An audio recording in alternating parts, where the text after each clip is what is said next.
going to show you how to make this low-carb caramel pecan cheesecake. It's really tasty.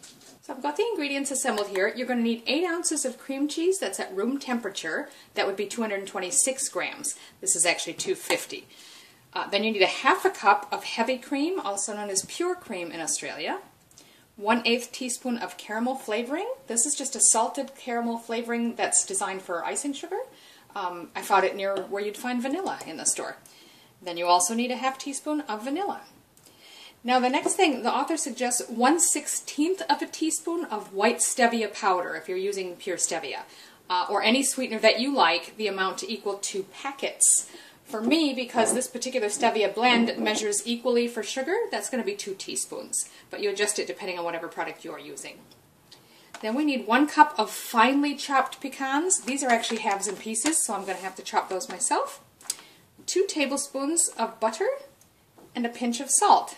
And so in your mixing bowl, you'll start with your cream cheese, and then to that we're going to add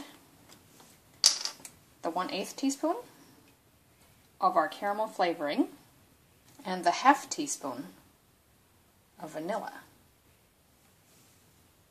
Now, if you have a stand mixer, I suggest you start with the paddle attachment to beat these together until well blended and then switch to the whips when you add the cream. I don't have a stand mixer, I just have a hand mixer, so I'm just going to use that.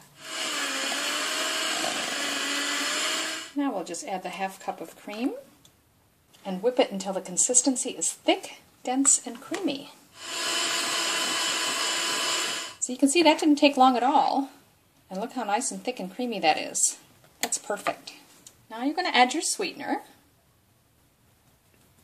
and stir that in.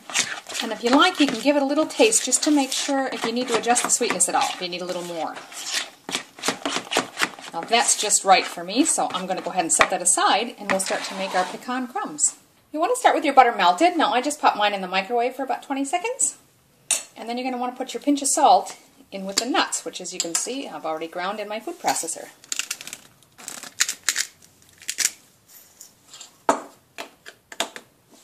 Mix that in a bit.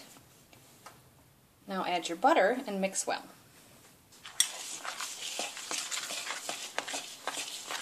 See, that's now well blended. Everything's well coated with the butter. You're going to want to reserve about 2 tablespoons to use as a topping, and the rest we're going to use as the crust. Now you're going to want to divide this into your whatever you're using to put it in. I'm going to get 4 serves. You can use custard cups or ramekins, or if you want, you can get 6 serves by using small wide-mouth jelly jars. So I'm just going to start with about a tablespoon in each one and see if that's enough to cover. Now, as I said, if you're using 6 smaller jars, you might find that's enough. If it's not, because I'm using the 4 larger servings, just put a little extra. As long as you've got your topping reserved, you can use the rest for your containers. As you can see, I've got that all pressed evenly to form a nice crust on the bottom. Do that with the rest of them. So now you're just going to take your cream cheese mixture and divide that evenly among your dessert cups.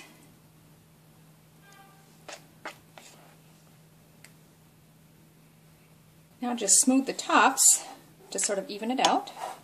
And lastly, take your reserved bit of mixture. I'm actually just going to use my hands, so I think I'll get a better coating. And you're just going to want to sprinkle that evenly. You don't need to cover the whole top, just give it a light sprinkling to use up the reserved nuts. Now all you need to do is cover those and put them in the fridge for 4 hours. So there it is, after having chilled for 4 hours. I'm just going to take a bit out so you can see the consistency here. It's nice and thick and very creamy. And you get a little bit of the crust, the crumbs on the bottom that form a nice hard crust, as well as on top. That's very creamy, and it does taste very much like a no-bake cheesecake. My personal preference, I would probably increase the caramel, that caramel flavoring, maybe double it. You can tell it's there, but it's not really strong, but it is very creamy and delicious. Do give it a try. I think you'll like it.